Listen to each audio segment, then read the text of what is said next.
Hello everyone and welcome back to another video. And today I'm gonna be talking about the Emoji movie.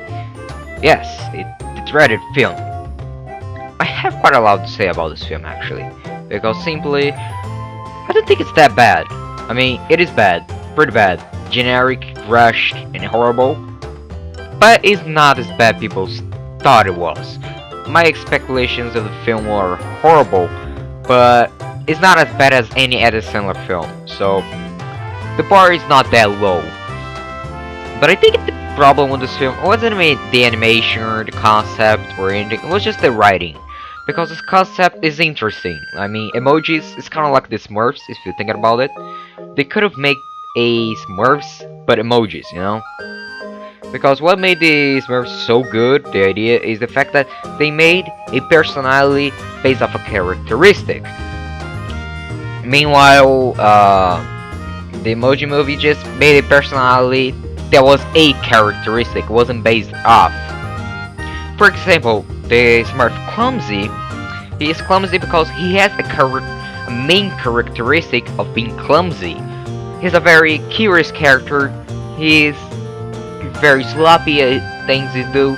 It all is surrounded around the characteristic of being clumsy and creates interesting situations in which he's in. But in the Emoji movie, they ended up only doing just, for example, smile.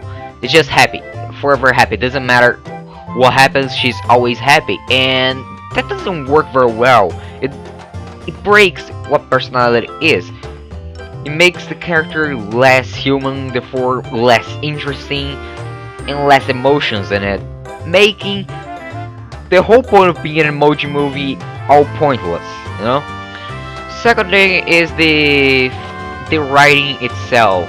I think the best way to compare it is to Pokemon Mystery Dungeon Case to Infinity, because the writing in that game was incredibly rushed. The whole story was rushed. I mean, Pokemon Super Mystery Dungeon took me about 30 hours to beat the final boss. Meanwhile, because Super Mystery Dungeon took me like 30 hours to get through the whole game, I mean the story at least. Meanwhile, Case to Infinity took me about 18 hours, so it was definitely much shorter than the other games. Even Explorer Sky was much longer than that, it was about 30 hours. And the thing about that game, I thought it was incredibly rushed. The story was passing by in a blink, but they did it right. They did, even though rushed, they didn't make a single mistake. They made characters engageable. They made characters seem human.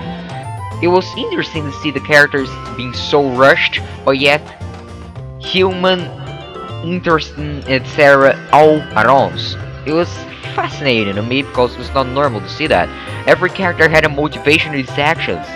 Every character had some hope. They all hoped for something in the end. They all had a reason to do the things they were doing. Meanwhile, in the Emoji movie, they didn't have any motivation. I mean, what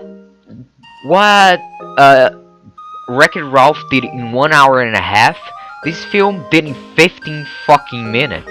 It was incredibly fast, and they cut off all the good things, all the humanity of the characters, all the motivations, all the reason of their actions.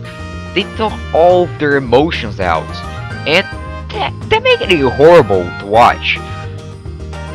But, well, I think I made my point. I think you can see it. And while, even though the film is bad, I don't think it's that bad. I think it'll like get a 2 out of 5 from me, something like that, because the animation, sound, the voice acting is good. So you get a pass on that.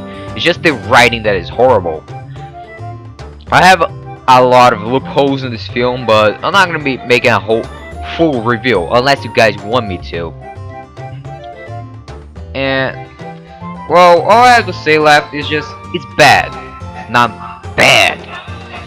So thanks for watching. If you enjoyed, leave a like, ours, and subscribe. Bye.